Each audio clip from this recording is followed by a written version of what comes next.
এই মুহূর্তে বিতর্কিত ইস্যু মুর্শিদাবাদে বেলডাঙ্গায় বাবরি মসজিদ করার জেদ ধরেছেন তৃণমূলের বিধায়ক, ভারতপুরের বিধায়ক হুমায়ুন কবির।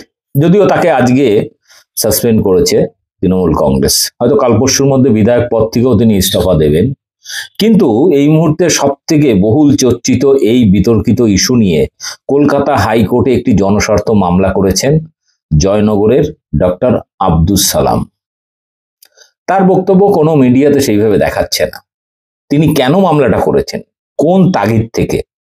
তিনি ইসলামের, কোরআনের বিভিন্ন আয়াত ধরে ধরে তিনি সাধারণ মানুষের কাছে সাংবাদিকদের প্রশ্নের উত্তরে তার কিছু বক্তব্য রেখেছেন, যেটা প্রত্যেকের শোনা উচিত। আপনি হুমায়ুন কবিরের পক্ষে থাকুন, আপনি বাবরি মসজিদের পক্ষে থাকুন, বিরুদ্ধে থাকুন, আপনার প্রত্যেকের এই ভিডিওটা শোনা উচিত। প্রত্যেক অনুরোধ করো ভিডিওটি বেশি বেশি করে শেয়ার করুন, কারণ সব পক্ষের বক্তব্য শোনা উচিত।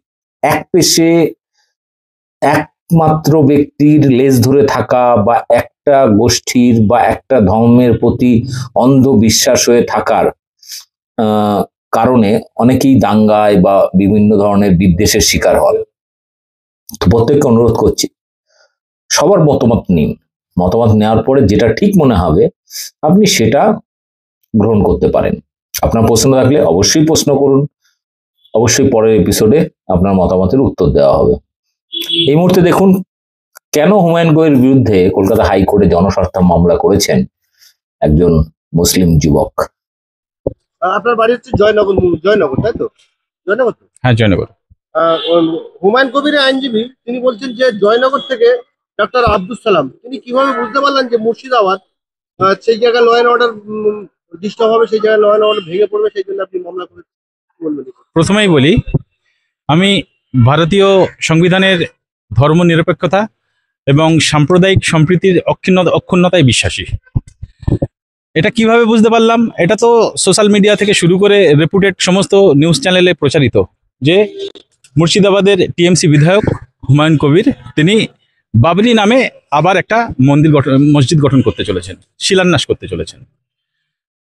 কিছুদিন আগে থাকতে আমি দেখতে পাচ্ছি বিভিন্ন সাধু সন্ত থেকে শুরু করে বিভিন্ন দলের পলিটিক্যাল লিডার্সরা তারা বিভিন্ন ধরনের পক্ষে বিপক্ষে মন্তব্য করে চলেছে। ফলে কি হচ্ছে, আমাদের পারিপার্শ্বিক পরিবেশ পরিস্থিতি, আমাদের সমাজ উত্তপ্ত হচ্ছে। হিন্দু মুসলমানের যে একটা সৌভ্রাতৃত্ব, সেই সৌভ্রাতৃত্ব নষ্ট হতে চলেছে। অথচ যদি আমরা ইসলামের আলোকে দেখি তাহলে সূরাতুল বাকারার 191 নম্বর আয়াতে উল্লেখ হয়েছে যে ফিতনা হত্যার থেকেও গুরুতর। ফিতনা বলতে যা উস্কানি করে, যা উস্কানি ছড়ায়, বিভ্রান্তি ছড়ায়, দাঙ্গা লাগায়, এই ধরনের বিষয়গুলি হত্যার থেকেও গুরুতর। কেন হত্যার থেকে গুরুতর? হত্যা নিঃসন্দেহে অপরাধ, মহা অপরাধ, কিন্তু যদি দাঙ্গা লাগে তাহলে কত মানুষ যে মারা যাবে তার কোনো ঠিক ঠিকানা নেই। তাই ফিতনা হত্যার থেকে ভয়ঙ্কর। আর যখন কোনো সাধুসন্ত হুমকি দিয়ে তার মাথার দাম 1 কোটি বলে ঘোষণা করছে, কোনো পলিটিক্যাল লিডার যখন বলছে যে বাবরি নামে কোনো মসজিদ হবে না, তখন তো আমার মনে প্রশ্ন জাগছে যে বাবরি নামে মসজিদ হবে না কেন? সংবিধানের কোথাও তো লেখা নেই, সুপ্রিম কোর্টের কোনো নির্দেশেও লেখা নেই। তারপরেও যেখানে বিতর্ক তৈরি হয়েছে সেখানে আমাদের কি করা উচিত? সেখানে আমাদের আদালতের দ্বারস্থ হওয়া উচিত কেবলমাত্র জনস্বার্থে। কারণ যদি কোনো একটা অশান্তির বাতাবরণ তৈরি হয় এবং অশান্তি ঘটে যায়, তাহলে কিন্তু হুমায়ুন কবির মরবে না, আর মমতা ব্যানার্জি মরবে না, মরবে সাধারণ আমার আপনার মতো মানুষ। বিগত দাঙ্গার ইতিহাসগুলো পর্যালোচনা করলেও দেখবেন তাই। যারা উপরে থাকে তারা ক্ষতিগ্রস্ত হয় না, যারা সাধারণ মানুষ তারা ক্ষতিগ্রস্ত হয়। তাই কেবলমাত্র এই জনস্বার্থে আমি এই মামলাটা করেছি। আরেকটা কথা বলি, যারা সাম্প্রদায়িক তাস পুড়িয়ে রাজনীতির রুটি সেঁকতে চায় তাদের প্রতি আমার চরম ঘৃণা। আমি তাদেরকে ঘৃণা করি, সেটা সিপিএম হোক, বিজেপি হোক, হুমায়ুন কবির হোক, আর যে কেউ হোক। তবে হুমায়ুন কবির প্রকৃত এটা সাম্প্রদায়িক বা রাজনৈতিক উদ্দেশ্যে করছে কিনা সেটা আমি বলার কেউ নই, কারণ অন্তর্যামী একমাত্র আল্লাহ। তিনি আল্লাহর ঘর নির্মাণ করতে চলেছিলেন, আমি শুনে খুব খুশি হয়েছিলাম। কিন্তু যখন বাবরি নামকরণটা এলো এবং বিভিন্ন ধরনের বিতর্ক চারিদিকে দানা বাঁধা শুরু করলো, তখন আমি একটা ভয় পোষণ করলাম যে সমাজ ক্ষতিগ্রস্ত হতে পারে। তাই পক্ষে বিপক্ষে বিভিন্ন ধরনের মন্তব্য যখন আমি দেখলাম, বিভিন্ন ধরনের বক্তব্য যখন আমি দেখলাম, তখন আমি বুঝতে পারলাম যে সাম্প্রতিক অতীতে মুর্শিদাবাদের জঙ্গিপুর থেকে শুরু করে শামসেরগঞ্জ প্রমুখ ইত্যাদি জায়গায় যে নৃশংস ঘটনা ঘটেছে সেটা নিঃসন্দেহে নিন্দনীয়, ধিক্কার জানায়। আর এই ধরনের রাজনীতি যারা করে তাদেরকেও ধিক্কার জানায়। মমতা ব্যানার্জিও তো পাবলিক ফান্ড, গভর্নমেন্ট মানি নিয়ে একের পর এক জগন্নাথ মন্দির, নিউ টাউনে দুর্গাঙ্গন, শিলিগুড়িতে মহাকাল মন্দির এগুলো করতে চলেছেন। পাবলিক ফান্ড কি এইভাবে এক ধরনের মন্দিরের প্রতি লাগানো যায়? এটা কি আইন পারমিট করে? সেটা কি জনস্বার্থ মামলা করবে না? এই মামলার মধ্যে সেটা উল্লেখ রয়েছে। আমি সম্পূর্ণ নিরপেক্ষতা নিয়ে এই মামলা করেছি। আমি কোনো ধর্ম বা কোনো রাজনৈতিক দলের প্ররোচনায় বা কারোর পক্ষপাতিত্ব নিয়ে আমি মামলা করিনি। আমি জনগণের স্বার্থে এই মামলাটা করেছি এবং সেক্ষেত্রে এই কথাটা অবশ্যই উল্লেখ করা রয়েছে যে মমতা ব্যানার্জি বা পশ্চিমবঙ্গ সরকার পাবলিক ফান্ড নিয়ে একের পর এক মন্দির তিনি করে চলেছেন। কিন্তু পাবলিক ফান্ড এভাবে কি ইউটিলাইজেশন করা যায়? আপনি বললেন সাম্প্রদায়িক সম্প্রীতির বিঘ্ন ঘটবে। আমাদের রাজ্যের বিরোধী দল নেতা শুভেন্দু অধিকারী তিনি বললেন এই যে পিছনে বিধানসভা আছে, যারা মুসলিম বিধায়ক হয়ে আসবে 26 তারিখে, তাদেরকে 26 সালে তাদেরকে চ্যাংদোলা করে বাইরে ফেলে দেবো। এবং রাজ্যের বিজেপি নেতারা একের পর এক বিস্ফোরক মন্তব্য করছে, যেটা যদি মুসলিম সম্প্রদায়ের মানুষ কোনো রকম ভাবে এটাকে স্পর্শ করে বিষয়টা দাঙ্গা বেঁধে যাবে। তখন আপনার মনে হয়নি যে আপনি সাম্প্রদায়িক সম্প্রীতি নষ্ট হচ্ছে, তাদের বিরুদ্ধে আপনার মামলা করা উচিত?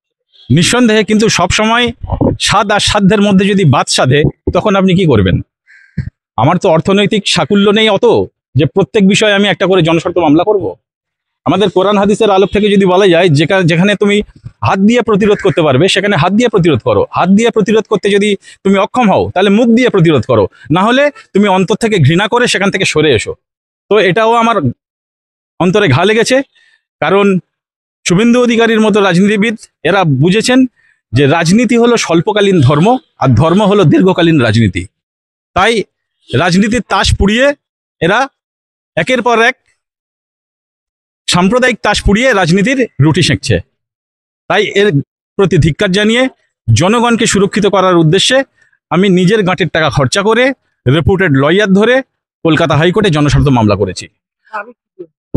আমার দাবি আপাতত শিলান্যাসটা বন্ধ রাখা হোক এবং বাবরি মসজিদের শিলান্যাসটা বন্ধ রাখা হোক এবং আদালতের সিদ্ধান্ত অনুযায়ী যদি বাবরি মসজিদ নামকরণ পারমিট হয় তাহলে অবশ্যই বাবরি মসজিদ হোক। আর আদালত যদি বলে না বাবরি মসজিদ আইনের চোখে করা উচিত হবে না, তাহলে নিঃসন্দেহে বাবরি মসজিদ নাম গ্রহণযোগ্য নয়।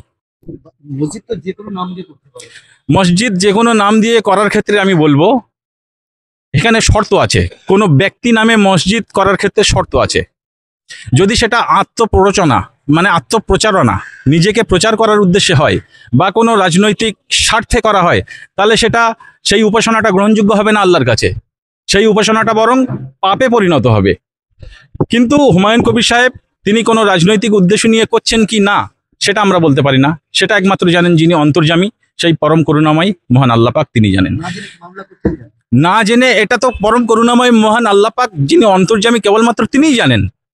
কিন্তু এখানে একটা বিতর্ক সৃষ্টি হয়েছে, পক্ষে বিপক্ষে বহু ধরনের মন্তব্য আসছে, যেখান থেকে সাম্প্রদায়িক পরিস্থিতি বিঘ্নিত হচ্ছে। এখানে সমাজের শান্তি নিরাপত্তা বিঘ্নিত হওয়ার চরম আশঙ্কা। তাই সমাজের স্বার্থে আমি এই মামলাটা করেছি। মানুষ বলছেন যে কিছু ষড়যন্ত্র আছে এবং আপনি ব্যক্তিগতভাবে প্রচারের আলোয় ফুটেজ খেতে আপনি এই মামলাটা করেন। প্রচারের আলোয় ফুটেজ খাওয়ার হলে আমার কাছে এমন ম্যাটার রয়েছে যে প্রচারের একদম শিরোনামে চলে আসবো, সব সময়ের জন্য বড় বড় শিরোনামে থাকবো। কিন্তু সেসব ম্যাটারগুলো আমি পকেটের মধ্যেই ধামাচাপা রেখে দিচ্ছি। যদি সময় হয় বা পরিবেশ পরিস্থিতি তৈরি হয় আসন্ন নির্বাচনের আগে আমি সেগুলো সামনে আনবো এবং তখন বুঝতে পারবেন যে প্রচারের আলোয় আসা আমার উদ্দেশ্য না জনগণকে সুরক্ষিত করার উদ্দেশ্যে আমি এসেছি। আর একটা কথা হলো, যেখানে শিক্ষা ভুলুণ্ঠিত, যেখানে শিক্ষা ব্যবস্থা পুরো লাটে উঠেছে এই পশ্চিমবঙ্গ সরকারের আমলে, যেখানে পার্শ্ব শিক্ষকরা 20 বছর চাকরি করার পরেও 20,000 টাকাও ন্যূনতম মাইনে পাচ্ছে না, 10,000 টাকা, 13,000 টাকা, 8,000 টাকা করে মাইনে পাচ্ছে। অথচ A to Z জুতো সেলাই থেকে চণ্ডীপাঠ পর্যন্ত সমস্ত কিছু তারা করে চলেছে। অথচ সেই শিক্ষা ব্যবস্থার প্রতি কোনো হেলদোল আছে সরকারের?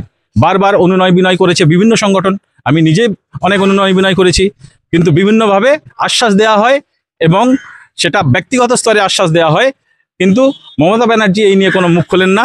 অথচ সরকারের টাকায় তিনি একের পর এক মন্দির বানিয়ে যাচ্ছেন। মন্দির বানাক না, তাতে আমার কোনো আপত্তি নেই, কিন্তু গভর্নমেন্ট ফান্ড নিয়ে, পাবলিক ফান্ড নিয়ে মন্দির বানানোটা কি যুক্তিযুক্ত না আইন অনুমোদিত?